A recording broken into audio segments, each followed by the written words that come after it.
Buenos días, esto es tu espacio Mario Med, tu médico en casa. Espero que tengan un bonito día tranquilo. Les quiero mencionar dos cosas importantes que se va a realizar. Tenemos dos cursos que se va a realizar con fechas nuevas y pues necesito que la gente participe, que se conecte al programa porque hoy vamos a hablar de lo que es salud reproductiva y VIH. Vamos a saber qué es la salud reproductiva, sus enfermedades, y también vamos a saber cómo podemos prevenir y quiénes son las personas que están en mayor riesgo, ¿no? Así que vamos a desarrollar todos esos temas. Es científico, docente, es oncólogo, también tenemos a lo que es jefe médico del programa VIH-Sida, el CEDES aquí en Santa Cruz. En infectología es un docente de infectología y tiene 40 años de profesión y tiene un libro súper interesante que es de embriología. Estamos hablando del doctor Rubén Aparicio. Buenos días, doctor Aparicio. Bienvenido al programa Mario Med. Buenos días, querido Mario. Es una alegría y una satisfacción el encontrarme contigo, ya que fuiste uno de los mejores alumnos que estuve en AUCEGOL. Entonces eso es un prestigio también para la universidad y para mí. Estoy atento para cualquier situación y vamos a ir desarrollando los dos temas que habíamos preparado, que es el uno es salud sexual reproductiva y el otro sería VIH-Sida. Exacto. Doctor, quiero dar una pequeña introducción para las personas que vamos a hablar primero sobre salud reproductiva. ¿Qué es la salud reproductiva? Bueno, la salud sexual y reproductiva es el conocimiento de la sexualidad para poder elegir algún método que les permita evitar enfermedades de transmisión sexual y evitar un embarazo no deseado. La salud sexual reproductiva quiere decir el bienestar, porque no pasa solamente por lo biológico. La salud sexual reproductiva es social, es psíquica. Entonces va mucho más allá que la relación sexual. Es un componente que hoy en día se está tratando muy bien y entonces debemos decir que lo primero en esta salud sexual reproductiva es conocer su cuerpo para poder elegir cualquier método para una reproducción satisfactoria.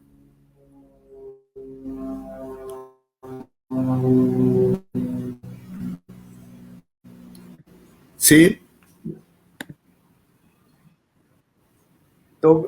Quiero saber a qué edad se puede dar esta información a los jóvenes que están empezando, ¿no? Para que conozcan un poquito su cuerpo, porque tienen que conocer el cuerpo, ¿no? Cada uno tiene que conocer su cuerpo. Yo creo que es importante en la adolescencia. En la adolescencia tiene que haber mucha educación, tiene que haber mucha información y luego se concientiza a los adolescentes para que puedan tener una relación, vuelvo a decirle, tanto biológica como psíquica y como social. Yo propongo y siempre lo manifiesto que debe ser en la adolescencia el conocimiento primero de su cuerpo para saber decidir qué es lo que desea esa persona. Entonces, ¿cómo se podría definir un estado de salud reproductiva sexual en bienestar para las personas? Claro, dice la OMS, dice la salud es el completo bienestar psíquico y corporal de una persona. Lo mismo acá vemos de que al conocer su cuerpo va a elegir un método y va a elegir un embarazo, pero que sea por amor, deseado, o unas relaciones satisfactorias, sin tener, es decir, alguna figura, por ejemplo, un aborto, un embarazo no deseado, que vaya a tener alguna complicación, sino que sea de completo bienestar, que ella elija un método para poder elegir ya sea un embarazo o ya sea un bienestar tanto biológico como psíquico. la persona. Perfecto. Vamos a hablar un poquito de lo que son los métodos anticonceptivos. Empecemos. ¿Cuál de los métodos sería el primero que una persona puede empezar a experimentar lo que es este método de prevención? Cuando una persona se decide, antes se llamaba planificación familiar, porque se pensaba en la madre, en el esposo, la esposa. Hoy en día, como ha cambiado totalmente la figura, pueden estar unidos por cualquier situación, pero deben pensar qué métodos son los más adecuados como para que planifiquen un nuevo ser, para que planifiquen su sexualidad. Entonces tenemos varias clases de métodos. Tenemos métodos naturales, tenemos métodos temporales, tenemos métodos de barrera, tenemos hormonales, tenemos métodos que son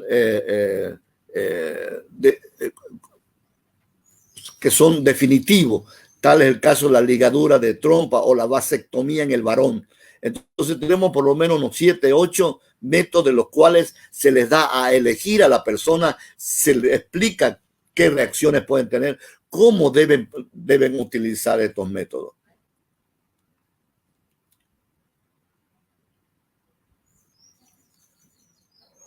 Los métodos anticonceptivos naturales, ¿cuáles son? Los métodos naturales son del calendario.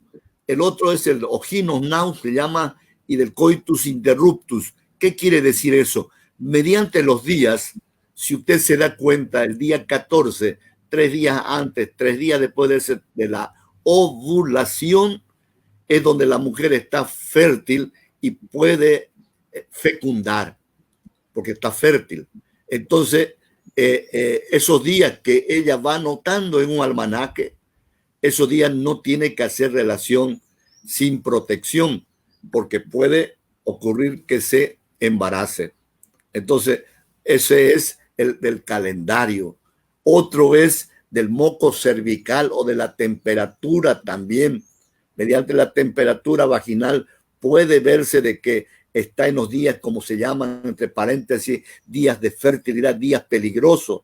Entonces ella puede tener también, agarrar y introducirse el dedo y tener una capacidad para ver ese moco cervical y verlo de que si es elástico no hay problema, pero si se rompe es que ese día está fértil.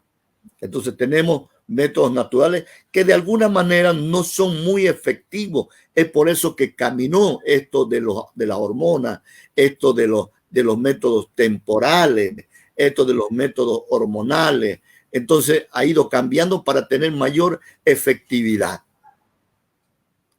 Vamos a conocer un poquito a nivel general cuáles son los métodos anticonceptivos que más se usan y cuáles son los que la gente debería conocer. Hablaremos un poquito sobre lo que es el implante. Muy bien, todos estos métodos, ya sean que son temporales, se llama porque se llama temporales estos implantes, o la T de cobre, que se llaman DIU, dispositivos intrauterinos, la T de cobre, que puede venir con cobre y puede venir con levogenestrel, que es una hormona también que puede servir como una píldora anticonceptiva, es muy similar a la píldora anticonceptiva de emergencia, la que lleva la levonorgestrel. Entonces, ¿eso qué significa? Que son temporales. La T de cobre, una paciente al mes, a los 2 meses puede decir, no, doctor, yo quiero que pueda sacarme la T de cobre, no deseo ese método, y entonces por eso se llama temporal. Lo mismo sale esos implantes intradérmicos, son hormonas que actúan para que el ciclo, es decir, no haya maduración del folículo de Graf. De alguna manera, estas hormonas engañan al hipotálamo, a la hipófisis, y no mandan las hormonas luteinizantes ni la folículo estimulante, que esas van a hacer la maduración. Entonces, la paciente, al tomar estas hormonas o al tener una reacción con estas hormonas, hacen de que no madure el folículo.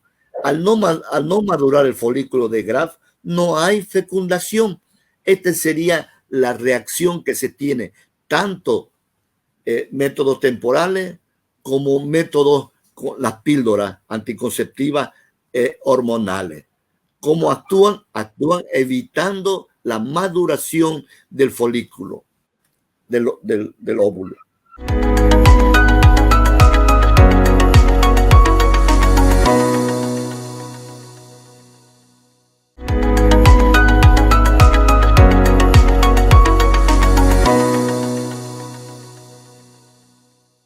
Cualquiera de los métodos anticonceptivos, ya sea temporal o definitivo, cumplen la misma función, ¿no? De evitar la maduración del folículo de Graf. Ese es el principio. Es decir, ellos evitan, por lo tanto, si hay fecundación, ya sabe usted, tiene que estar con tanto espermatozoides y óvulos maduros para irse a una fecundación. Entonces, los métodos estos hormonales, los métodos que contienen hormonas, ya sean implantes, ya sean dispositivos intrauterinos, ya sean píldoras, entonces hacen de que el hipotálamo, la hipófisis, no mande las hormonas folículo estimulantes ni la luteinizante, por lo tanto no hay maduración de ese folículo. La gente piensa que son que hacen engordar, pueden pensar de que pueden producir un aborto. Al contrario, no hacen absolutamente nada, solo evitan la maduración de ese folículo, de ese ovario, por lo tanto no puede haber fecundación. ¿A qué edad, cuando una persona es adolescente, a qué edad se puede empezar a utilizar, por ejemplo, una T de cobre o un parche o un anillo o cualquier método anticonceptivo? Ya, usted mismo sabe de que el momento que la mujercita ha tenido su menarca, que es su primera menstruación, ya está ella apta para procrear.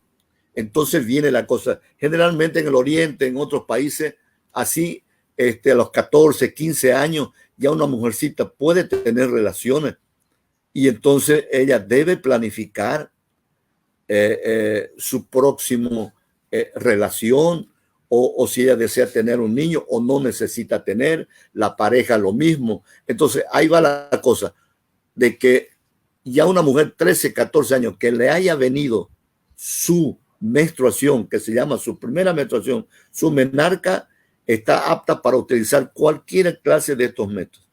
Preferentemente métodos hormonales, las píldoras anticonceptivas, porque un dispositivo intrauterino, ese cuello va a estar cerrado. Entonces es preferible utilizar el momento que ya ha tenido ya un parto la paciente. ¿No es verdad? Que ha tenido relaciones y ha tenido un parto donde el cuello va a estar un poco abierto, entonces se puede introducir. Pero ya un dispositivo intradérmico acá lo puede utilizar. Entonces hay que ver, por eso la adolescente o la persona que quiera hacer una planificación debe ir al facultativo, debe ir al médico y hacerse asesorar e informar que si tienen, por ejemplo, múltiples parejas, ella debe utilizar un método de barrera, por ejemplo, el preservativo, que es el único que evita infecciones de transmisión sexual. Entonces, viene a la consulta y le dice al médico, doctor, tengo varias parejas. Entonces, es conveniente que utilice preservativo, porque es lo único que nos puede prevenir de enfermedades de transmisión sexual. Sí. ¿Hasta qué edad una persona que ya tiene un método anticonceptivo puede utilizar? Ella puede utilizar, por ejemplo, podría utilizar de por vida si tiene relaciones sexuales continuas, es decir, ella ya está en la menopausia, pero puede tener relaciones, tiene varias parejas, puede seguir utilizando, lógicamente, métodos de barrera. Ya no será hormonales porque ella ya dejó de menstruar. Sinónimo de fertilidad es la menstruación. Entonces, cuando una mujer ya terminó su climaterio y llegó a la menopausia, entonces no va a tener una reproducción, pero sí puede tener infecciones de transmisión sexual. Puede tener un HPV, puede tener virus, también bacterias, puede tener parásitos como Gardnerella, puede tener virus como condiloma. Entonces, ella debe cuidarse. Si tiene vida sexual activa, debe cuidarse con métodos de barrera. Sí. Entonces, no afecta en nada cuando la persona está entrando o ya se podría hablar que ya está con la menopausia, no afecta en nada que tenga un dispositivo intrauterino o va a tener alguna alteración ahí. Imagínense que esa mujer, para tener menopausia, decimos menopausia cuando ha cesado por lo menos 2 años de tener menstruación. Esa mujer ya no tiene necesidad de utilizar métodos como el DIU, la T de cobre, porque ella ya no va a tener, no va a reproducir, ¿no es verdad? No va a reproducir porque no tiene menstruación, no tiene menstruación. Entonces, de gana va a utilizar un dispositivo, pero sí, si tiene relaciones continuas, tiene relaciones sexuales, entonces debe utilizar un método que sean de barrera, como el preservativo, para evitar, ¿no es verdad?, situaciones que vengan infecciones de transmisión sexual. Sí, siempre es bueno tener esa prevención porque bien sabemos que lo que es los dispositivos de barrera como el preservativo no es solamente para evitar un embarazo, sino también para prevenir enfermedades infecciosas, ¿no? Así es, lo principal, es decir, si la persona tiene relaciones múltiples, si su pareja no es fiel, tiene otras relaciones, es preferible que en las relaciones utilice un preservativo. Hoy hay preservativos o lo que se llama los condones, que son también femeninos y son masculinos, que lo pueden utilizar muy bien ambas personas. Me llegó un mensaje al WhatsApp que me pregunta, una mujer que ya se hizo la ligadura de trompas y quiere volver a su estado normal, ¿puede embarazarse o tiene alguna complicación? Buena pregunta. Si una mujer ha utilizado un método definitivo, se llaman OTB, se llaman oclusión tubáricas bilaterales. Si le han hecho ya, le han realizado, le han practicado la ligadura de trompas, que se llama, es irreversible. Entonces no se puede volver. Por eso uno debe explicar a la paciente, a la usuaria, a la que viene a la consulta, preguntarle cómo es sus relaciones. Si ella de repente tiene otras parejas que quiere tener una reproducción, entonces no es conveniente que utilice el método que son definitivos. Definitivo quiere decir que ya están ocluidas las trompas y no va a pasar el óvulo a la zona pelúcida para tener ahí la fecundación. Por lo tanto, ese método es para gente que no desea más reproducir. Y a ver, hablemos un poquito. Hablaremos un poquito en el hombre. La vasectomía. Igual ya es que no sirve o va a volver a funcionar después. Ya. El hombre en la parte de los testículos, donde adentro de los testículos genera los espermatozoides y tiene encimita del testículo, ¿no es verdad?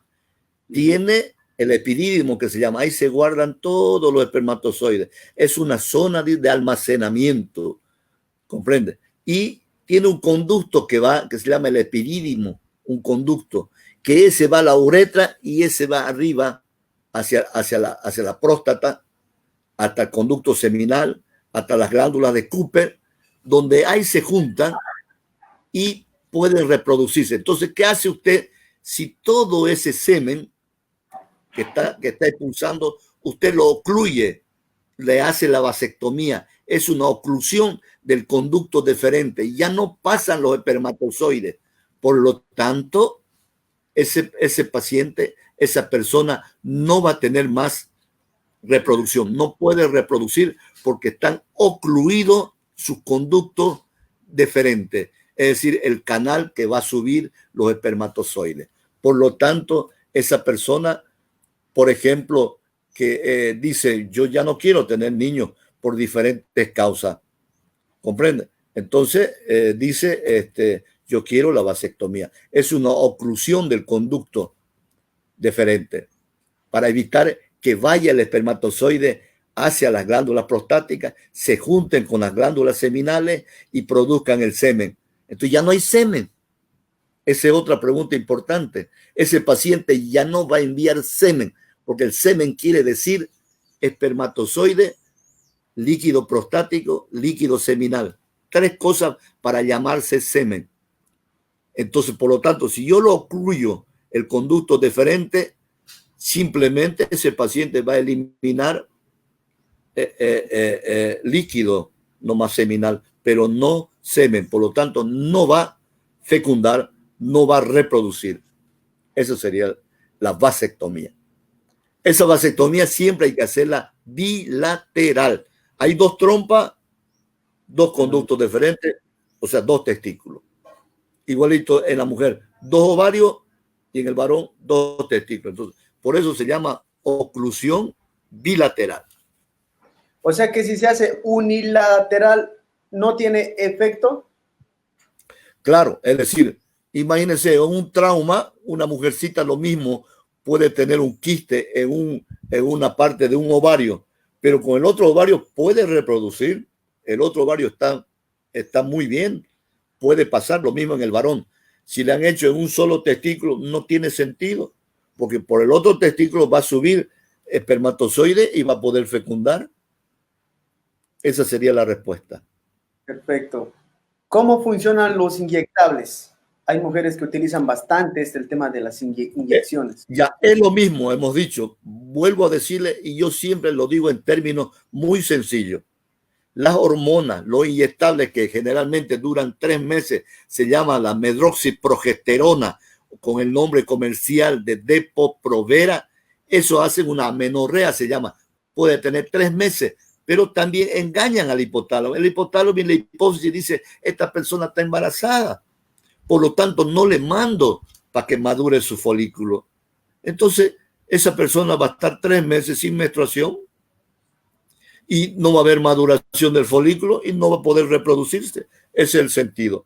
Pero yo siempre digo, si una mujer tiene varias parejas y quiere utilizar cualquier método hormonal, ya sea inyectable, ya sea en píldora, si tiene múltiples parejas, debe utilizar 2 clases de métodos.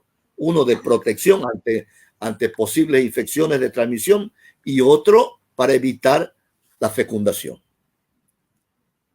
Perfecto. Ahora vamos a hablar un poquito sobre lo que son las enfermedades de transmisión sexual. ¿Cuáles son las más comunes? Bueno, buena su pregunta, porque uno hay que tenerlo claro. O son infecciones de transmisión sexual o son enfermedades de transmisión sexual. Lo partiremos por los 2 lados para que las personas no se confundan y entiendan un poquito mejor. Perfecto. Infecciones comunes que vendrían a ser como enfermedades cotidianas en la mujercita son las famosas candidiasis. Debido a hongo, toda mujercita, tenga relación o no tenga relación, ha cambiado su pH vaginal y por lo tanto tiene una pequeña secreción. Esto es muy común. Casi el 70% de las mujercitas tienen este tema de hongo. Pero eso, vuelvo a decirle, son enfermedades comunes. Pero ya se vuelve una infección si ella ha tenido contacto con otra pareja, ya sea varón o mujer. Entonces puede introducirse el hongo a la otra persona y se vuelve infección de transmisión sexual. Ahí ya venimos ya como infección porque han habido debido a una transmisión sexual. Segundo, estamos hablando de hongo. Segundo, vamos a hablar de parásitos, de protozoarios. Generalmente la Escherichia coli es muy común en las heces fecales y por lo tanto la mujercita puede tener un mal lavado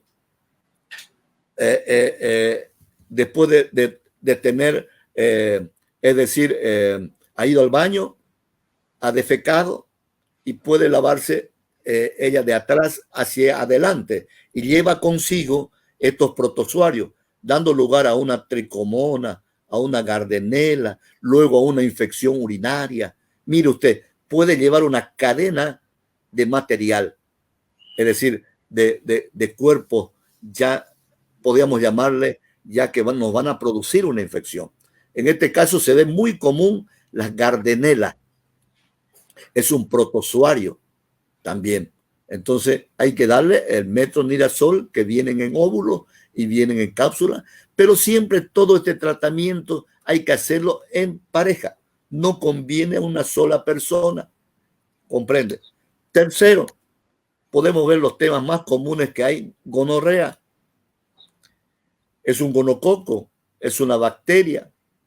Entonces, también tiene características las secreciones. En todas estas infecciones de transmisión sexual, las características son que pueden venir problemas en las relaciones sexuales. Hay mucho dolor, puede haber sangrado, mucha secreción maloliente y son transmisibles. Por eso se llama de transmisión sexual.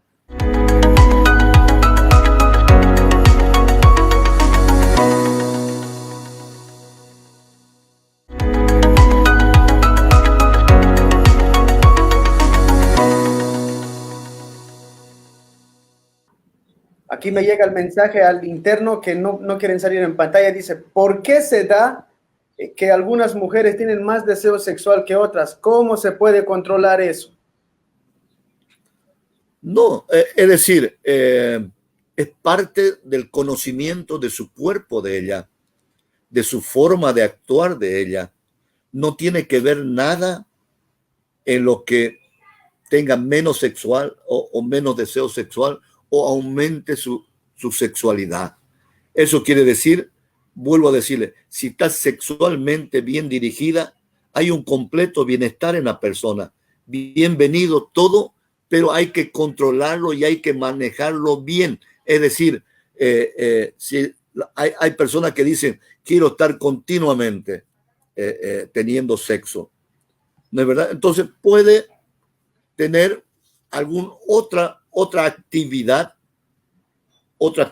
que le lleve a comprender otras situaciones y entonces ya no tendrá cada día, sino tendrá 3 veces a la semana, digamos. Hay que ir viendo una terapia ocupacional o una terapia adecuada de la sexualidad. Pero no hay problema.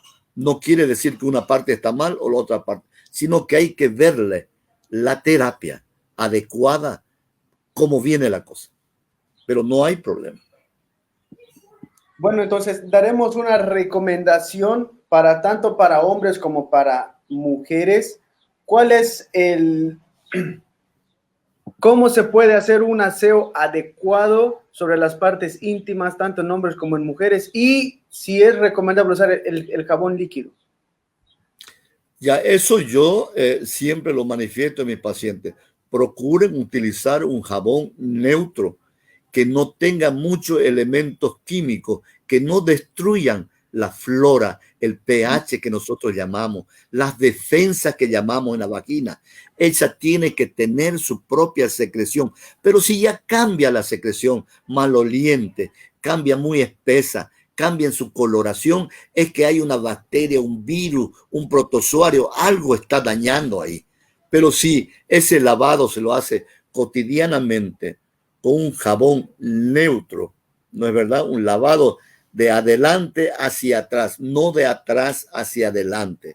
Entonces va a ser mejor su vida activa y va a evitar complicaciones. De adelante hacia atrás y con jabones neutros. Sí. Perfecto. Ahora sí, las personas ya saben cómo tener un cuidado de la parte íntima. Vamos a aprovechar antes de hablar sobre sífilis, porque está muy interesante esto y tenemos mucho que hablar todavía, así que pongan mucha atención a la gente que está mirando el programa, prepare sus preguntas. El doctor está aquí para responder cualquier incomodidad que ustedes quieran y si tienen alguna dolencia, igual estamos para hacerles conocer qué tipo de sintomatología tiene para que sepan con ese cuerpo. La historia clínica, yo les decía a ustedes, es una estrategia en búsqueda de signos de alarma. Si yo veo que esa paciente tiene VIH positivo, tiene VDRL positivo, va a una cesárea. No puede ser un parto vaginal, un parto normal, un parto eutóxico. hacemos la cesárea. Por eso vino la cesárea, para evitar la contaminación en el canal del parto. Así hay que hacer. Y el tema de las personas que tienen SIDA en caso de que tengan que dar a luz. Por eso, la persona que tiene VIH o que ya está en etapa SIDA, a ella se la programa para una cesárea. Esa se llama cesárea programada, porque también puede haber un daño en ese canal del parto vaginal. Entonces ya se la programa, ella viene a cesárea, se le da al niño antirretrovirales, a la madre también se le suspende la leche en la madre, porque puede también haber contaminación de la leche materna hacia ese niño. Entonces todo esos protocolos. Estamos claros, entonces, esos son lo que serían las infecciones del tracto urinario, de infección sexual de transmisión. Entonces, podríamos hablar un poquito sobre lo que es, para que las personas comprendan, hay mucha confusión. ¿Qué es VIH? ¿Qué es SIDA? A veces la gente piensa que es lo mismo, ¿será que es lo mismo? ¿Es distinto? Lo estudiaremos de una forma más para que la gente sepa la diferencia. ¿Qué es un VIH? Perfecto. Como su nombre lo indica, es un virus de inmunodeficiencia humana. Y si ya hablamos de humano, es de humano a humano, no es de animales hacia el humano. Es simplemente de humano a humano. ¿Cómo pueden haber estas infecciones? Hace rato habíamos charlado la importancia de utilizar métodos de barrera, como es el preservativo. Si esa paciente va a tener unas relaciones con gente desconocida, esa persona infectada con el virus de VIH va a cursar, va a tener un tiempo de incubación que se llama un tiempo de ventana de 5 a 10 años que no va a presentar ningún signo, ningún síntoma. Entonces, la persona que tiene alguna relación con gente desconocida debe tener una barrera para evitar esta infección de este virus. Entonces, ¿por qué? Porque el virus está presente en la sangre, en los fluidos sexuales, ¿no es verdad? Entonces, que pueden tener esa vía de infección. Pero usted me dirá, ¿y los otros fluidos? ¿Está presente el virus? Sí está presente, pero indetectable, en menos cantidad. Por eso el paciente que tiene VIH, él puede abrazar, besar y no infecta, pero sí puede infectar por la sangre, ya sea que sea donante o mediante jeringa o mediante las drogas o en relaciones sexuales, ¿no es verdad? O la madre, ya hemos dicho hace rato, de madre a niño cuando está en embarazo, que se llama una infección vertical. Entonces son dos cosas importantes. El virus del VIH es un virus que baja los niveles de anticuerpos y hace de que poco a poco se eleve la virulencia. Lo mismo que hemos tenido en esta pandemia. ¿Viste usted? Había un virus que veía y se metía en la gente que no tenía defensa. Y al mismo tiempo comenzaba a elevarse el virus. Comprende, la carga viral se hace muy elevada, mucho virus. ¿Y eso qué hace? Cuando las defensas están bajas y el virus está elevado, hay las famosas enfermedades oportunistas. Entonces estos pacientes que son infectados por este virus bajan su defensa y elevan la virulencia y pueden tener tuberculosis, neumonía, sarcoma de Kaposi, sífilis, gonorrea, que los va a llevar a la muerte. Entonces, ¿cómo evitamos? Evitamos dándole los antirretrovirales. Yo les decía a ustedes en la universidad, no hay tratamiento, pero sí se llaman medicamentos, se llama una terapia antirretroviral. ¿Qué hacen estas terapias antirretrovirales?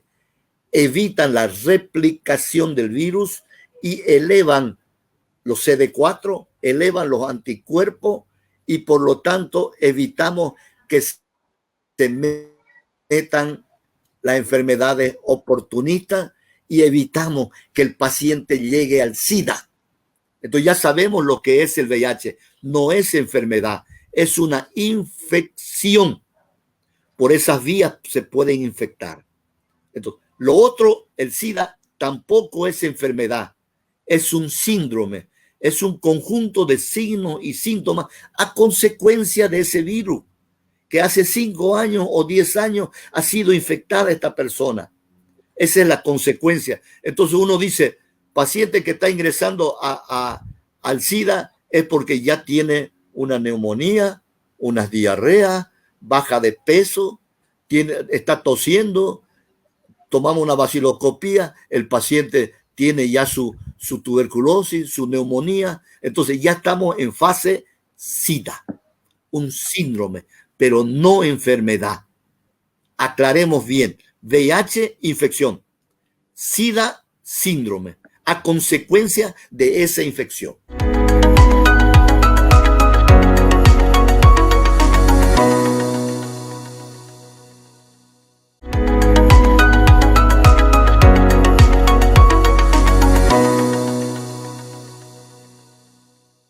Entonces, sería un mito lo que la gente piensa que compartiendo, dando la mano, dando un beso, compartiendo lo que son los utensilios, se va a contagiar. Eso sería un mito entonces, ¿no?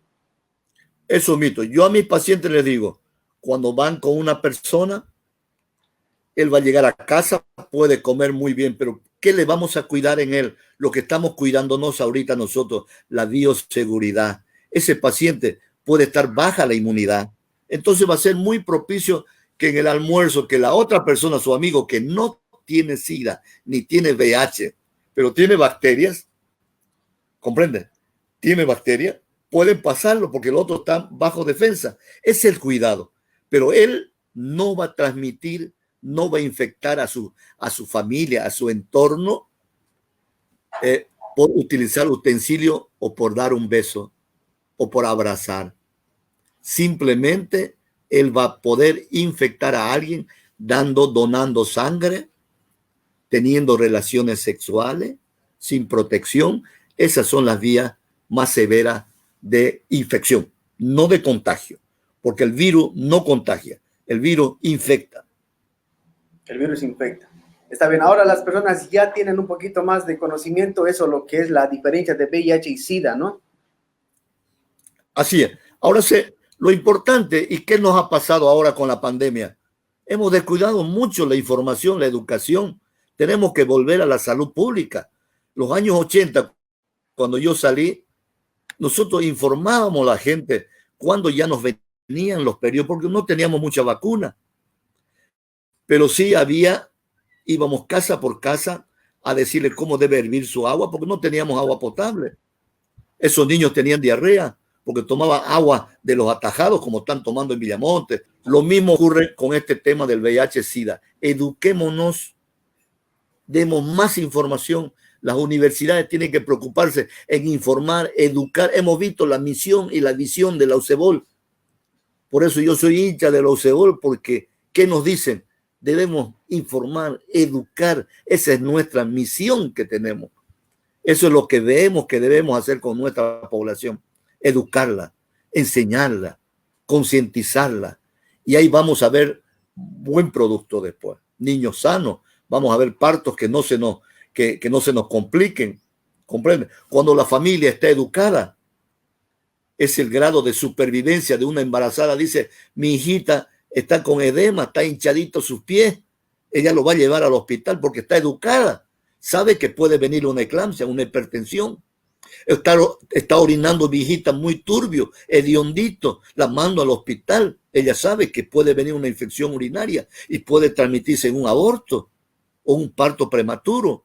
Por eso el mensaje que digo, el conocimiento de su cuerpo, el conocimiento para prevenir embarazos no deseados, porque el nuevo ser tiene que hacerlo por amor, deseado, cualquier pareja que sea, ¿comprende? Entonces, todo esto tiene que tener conocimiento y educación. Educación tiene que haber hacia la población. Ahí vamos a evitar VIH, vamos a evitar que se nos complique el VIH, vamos a evitar infecciones de transmisión sexual, vamos a evitar muchas complicaciones que llevan a la familia, al amigo, a la misma población. Es Sí. realmente cierto todo lo que habla y de verdad que las autoridades en salud deberían enfocarse un poquito más, y yo sé que lo hacen, pero deberían tener un poquito más de enfoque para evitar ese tipo de complicaciones y tener una mejor calidad de vida, ¿no? Ya sea para niños, jóvenes y también los adultos. Y que a veces que es por falta de información, simplemente que se les complica su estado de salud, no es por a veces la gente piensa que es un descuido, a veces es por falta de información, y si no saben eso, entonces peor se va a complicar su situación. No, y ahora si nos damos cuenta que Dios nos ha dado una oportunidad de vida, un milagro que hemos tenido de estar vivos, tenemos que volcar nuestros esfuerzos al amigo, al hermano, al vecino, educándolo, ser solidario, enseñándole algunas cosas que son importantes para nuestra vida y evitando otras cosas que son superfluas, otras cosas que no nos van a ayudar a nadie. ¿No es verdad? Entonces, la misión del nuevo médico, la visión del ciudadano. Doctor, la verdad que ha quedado bonito la explicación. La gente, yo sé que ha participado, ha entendido, ya sabe cómo prevenir las diferentes enfermedades, cómo usar un método anticonceptivo y lo más importante, saber la diferencia de la confusión que había de lo que era VIH y de lo que era SIDA. Doctor, quisiera que me dé unos consejos para la gente que nos está mirando, unos consejos y dónde la gente puede encontrarle al final, ¿no? En qué consultorio está trabajando para que vayan y pasen a visitar. Muchas gracias en primer lugar a toda la gente que ha participado. Estaremos siempre en esta continua comunicación. Estaremos atentos a sus preguntas, a sus respuestas. Yo atiendo en la Isabela Católica 157. Es un programa de VIH-Sida y ahí atendemos a las trabajadoras sexuales viendo todas sus patologías o sus infecciones de transmisión sexual, dándoles también métodos anticonceptivos, dándoles información y atiendo ahí a todos los portadores de VIH. Les sacamos nosotros pruebas rápidas, prueba de ELISA, su Western Blot y le damos medicamentos en forma gratuita. ¿No es verdad? Dependiente de la gobernación.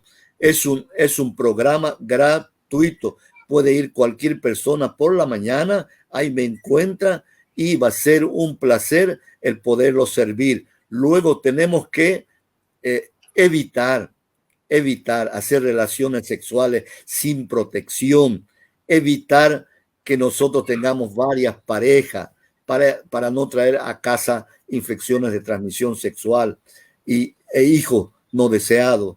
Entonces, toda esta cosa con Mario vamos a tratar que con todo este tiempo, porque vuelvo a decirle, he tenido el placer de tener en Mario un alumno excelente, uno de mis mejores alumnos que tuve en la universidad. Yo estoy más de 15 años ya de docente y he podido ver de que realmente es un placer y es un orgullo, Mario, estar acá en el programa y poder compartir esta experiencia y a la población en general, a los que nos han visto y a los que tengan algunos parientes, algunos amigos, el que nos tienen allá, sin costo alguno, podemos darle la información, podemos hacerle un examen, podemos compartir toda esta situación. Estoy a sus órdenes y muchas gracias. Muchas gracias, doctor. Quedo yo agradecido por toda la información. La gente está feliz, todos estamos felices acá y gracias por la información. Doctor, vamos a estar en contacto. Cualquier cosa, vamos a estar ahí para otra entrevista.